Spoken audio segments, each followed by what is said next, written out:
All right, let's jump right into it. No intro, you're taking it raw, no spit, and dry. So Pug Bubba is in the corner with his coffee while you zone out. He's gonna keep your attention. Now, long story short, Wes Watson got his cheeks clapped hard by the state of Florida, and there is a massive update for his court shit. Long story short, he absolutely got gadooshed on by the court. They are sick of him. They have roasted him in this document. It is truly one of the funniest things I've ever seen, and a big shout out to the Wes Watson subreddit, because I don't do any research on my own without the Reddit. I mean, I'm not going to pretend I do breaking news shit. I mean, all this comes from the Reddit. Let's just be honest about it. All right. So I'm not going to call him the defendant. It's going to be annoying to listen to. So I'm going to switch out the defendant for Wes Watson. Right. So let's go. Wes Watson is charged with committing an aggravated battery upon Hakeem. And in the community, people joke the 7-foot monster actually wasn't even us that said that shit. It was literally Wes Watson. Wes Watson is a minor social media influencer. Oh my God, I already got cooked. Who previously had multiple Instagram profiles and currently has a YouTube channel. Wes Watson monetizes his accounts primarily by selling, quote, courses to, quote, clients. Damn, another roast. Which is a common practice in Miami-Dade County, where individuals will pay an influencer for guidance on how to be more like that influencer. Wes Watson's particular guidance comes from his experience in the criminal. All right, and let's check out the next page. I gotta actually scroll through this stuff. Holy wall of text. Good thing you're not reading this and I am. So, God, my mouth is already getting dry just looking at this shit. So, Wes Watson would openly talk about his experiences in prison following his convictions in California for violent crimes. This gained him a following as an alpha male persona. Not the courts knowing about the alpha male shit. That is actually funny. The victim, by contrast, is not a micro. Don't say that word around Wes Watson. That word is trauma for him. The victim, by contrast, is not a micro pseudo celebrity, but an average Joe who's an African American who works in IT in the Northeast. Wes Watson would work out at the gym with clients who were his close inner circle and would be featured on his social media page. Wes Watson travels and works with what can only be described as a posse of sycophants. I don't even know if I said that right. It's been years since I've said that word, but that's a pretty intelligent way of roasting his weird elite mindset lames. All right, where are we? Wes Watson became increasingly aggressive following several online controversies, all coming to a head in late 2024 when he began defending a fellow influencer, Big Mike Van Wyck. Imagine that lame also being your friend, yikes, for assaulting someone on camera in a gym. After receiving backlash online, Wes Watson began publicly challenging anyone who did not like him to come to the gym and fight him. This included Wes Watson issuing challenges on various platforms with the time, dates, and location he would be at the gym to fight. If you're brand new to all of this stuff, right, you're taking it raw, you're taking it dry, no spit, you have no idea what's going on, go watch some other videos, I guess, and then come back to this one. Or if not, just continue listening, right, to know what actually is going on. The rest of everyone, y'all are tracking this. At this point, what must be noted is Wes Watson's character. He has a long history of abuse towards women and minorities. He has publicly stated that he was a member of the Aryan Brotherhood. That is true. I remember him doing that, flexing to the Island Boys on a weird Jack Doherty broccoli head stream. He has a history of calling African Americans racial slurs. Yes, that did happen too. The victim saw what Wes Watson said online and replied to one of Wes Watson's public challenges. The victim claims that he went there to call out Wes Watson and states he is accepting the challenge in the messages. Wes Watson repeats the invitation and tells the victim to show up at the gym. Okay, man, I need some water. Give me a second. I'm literally getting destroyed right now.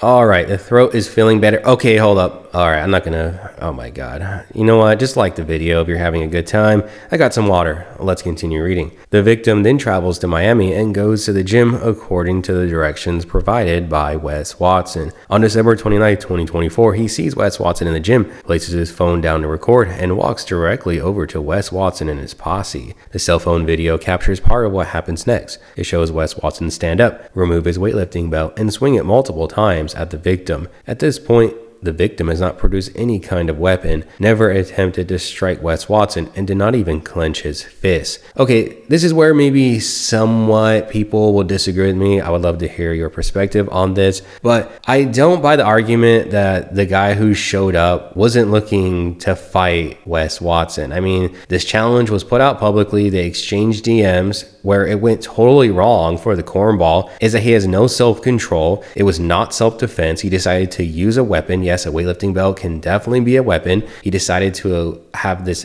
group jump in and absolutely destroy this dude. They kicked him in the head multiple times. I believe they even used like dumbbells on this guy. That's where it all went wrong for Wes Watson. If it was just a 1v1, I'm pretty sure that there would have never been a court case, but that didn't happen, and that's why we have all of this, okay? So then the fight continues off camera, but we can be certain of what happened thanks to the recording of CCTV footage taken by a former gym employee. It shows the victim retreat into a corner, being backed in by two members of the posse. One member of that posse commits, am I even saying this shit right? Posse?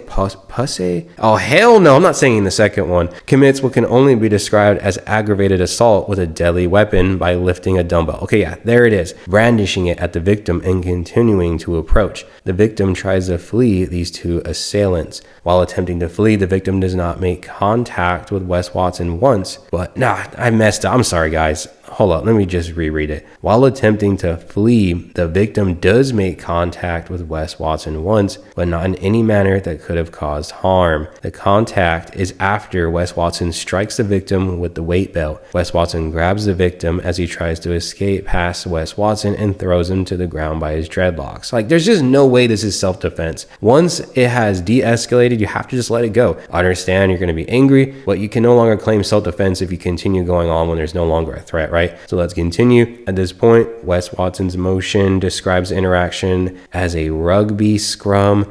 Scrum? There's some weird words in this. That could not be more inconsistent with what the video shows. Wes Watson repeatedly strikes the victim on the head with a closed fist while the victim is on the ground curled up in a ball. Wes Watson continues to strike the victim in the head while his posse keeps the victim held down. All right, let's continue on with the page. Hopefully everyone's on the same page. They know what's going on. And yeah. Alright, so continuing on, a gym employee is seen trying to pull Wes Watson off of the victim, but to no avail, and he leaves to call the police. Even the posse takes a step back, hearing the wailing of the victim, which is audible in the video, but Wes Watson does not stop. Wes Watson states, okay, there's a quote, I cannot say it in full quote because YouTube will not allow it, but basically goes along the lines of this. Coming in here, messing with me, I will unalive you, while escalating the attack to include kicks. Finally, it appears the attack has ended and Wes Watson walks away while the victim immobile on the ground. At that moment, Wes Watson then takes a running start and commits what can be best as described as a soccer kick to the victim's head. The victim then retrieves his phone and goes into the bathroom to clean up with the aid of a gym employee. The state has the videos of both angles and Wes Watson's prior invitations. The state also has the videos of Wes Watson from after the fight where he argues that the quote fight video was brutal and awesome. The state also has his statements made under oath where he states the reason why he feared the victim was his clothes and hairstyle. Argument. The state argues the defendant is not entitled to statutory immunity because this was not a justifiable use of force. And then down below, they basically have their burden for self-defense.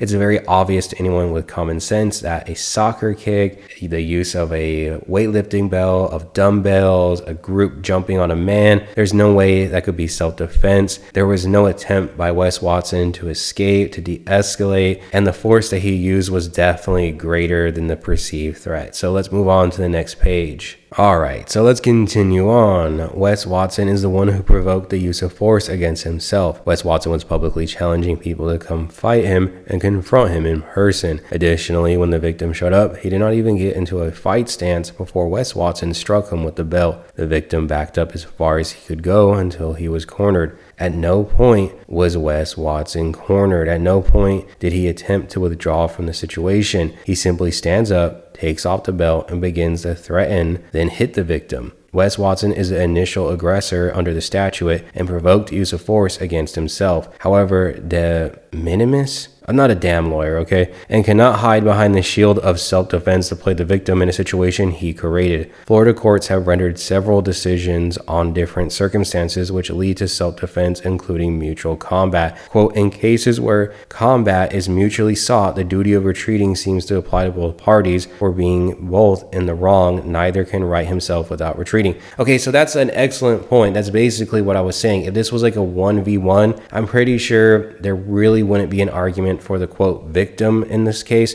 but because he got jumped and then we have all these other variables, there's no way Wes Watson, the cornball, can claim self-defense under Florida statute. And yeah, okay, where can we start off? The aggressor in a personal difficulty. And okay, you know what? Let's move on with the next page. All right, damn, man, this document is thicker than a BBL skunka from Miami. So let's continue on reading. Wes Watson invited the conflict. He wanted a violent conflict and was never afraid of any confrontation based upon his public statements and actions. In fact, he never even kept his word of a one-on-one fight. Wes Watson immediately resorted to using a weapon and the aid of his posse to ensure he had the upper hand. That is not self-defense. That was Wes Watson setting up to jump the first challenger who appears. Even if the court decides that Wes Watson's open challenges and actions when the victim arrived are not provocations and he is not the initial aggressor, the court should still deny Wes Watson's motion under Florida statute, yada yada yada.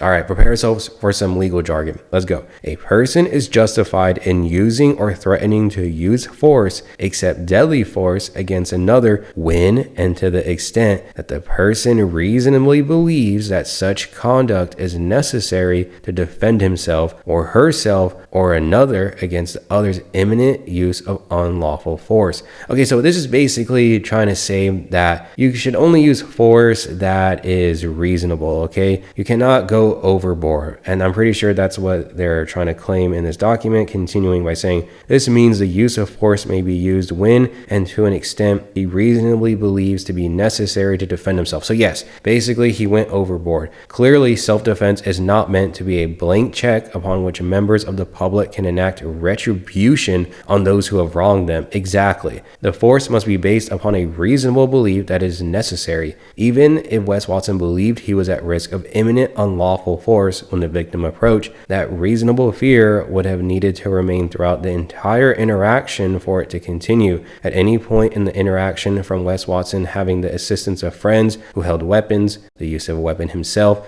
the victim curling up in a ball on the floor, and even gym staff coming to help, Wes Watson would need to argue that his continued use of force was necessary. It was absolutely unnecessary. That's why this guy is cooked. The victim never even strikes Wes Watson once. Wes Watson suffers no harm. At some point, any reasonable person would recognize there is no fight, there is no danger, and that it was over. Our favorite word, guys. It was finally over. So the last page, Wes Watson would not stop because it was not about safety. It was about retribution. Quote Wes Watson, coming in here, messing with me, I will unalive you. Which was Wes Watson sending a message, not protecting himself. Lastly, and most horrifically, Wes Watson walks away with the victim on all fours only for Wes Watson to run back and soccer kick the victim in the head. This reprehensible action simply cannot be self-defense under Florida law under any interpretation. Although not binding, the First District Court of Appeals issued an opinion on the specific issue in Thompson versus State. The court in Thompson stated that a defendant who is not the initial aggressor but does manage to escape the area without the victim pursuing cannot then return to the conflict without becoming the aggressor. If a defendant who would have otherwise been justified to use force leaves without the threat of a further unlawful force, then he cannot return to enact retribution under the guise of self-defense. Basically, what they're trying to say is that if you are like in the process of escaping the conflict, you've escaped, you cannot come back and then beat their ass, right? Like the thing is over. You need to move on. You need to run away. Okay. Hopefully we are under the same understanding for that. This court cannot grant Wes Watson's motion. First, the court must decide if Wes Watson is the initial aggressor. If this court finds that this conflict was provoked by Wes Watson and his use of force made him the initial aggressor, then the motion must be denied. If this court finds that the extent and manner of the force used was beyond reasonable, then the motion must be denied. If this court finds that Wes Watson began to walk away to safety only to return to kick the victim while he was down, then the motion must be denied. Wes Watson's assertions that he was acting in self-defense does not make it reality or permissible under the law because Wes Watson is precluded from asserting statutory immunity, blah, blah, blah. The state reserves the right to argue other grounds. Okay, so in In the final page, I think I can't really show it because there's some personal information. The state files with the court that they should deny the motion for the self-defense argument. This entire document was basically a file to say, this dude is cooked. There was no argument for self-defense, and these are the facts as to why. If you enjoyed the video, then please be sure to smash that like button, consider subscribing, and you know what? Swing on by the Discord, guys. This was a fun one. This was different. Later, y'all.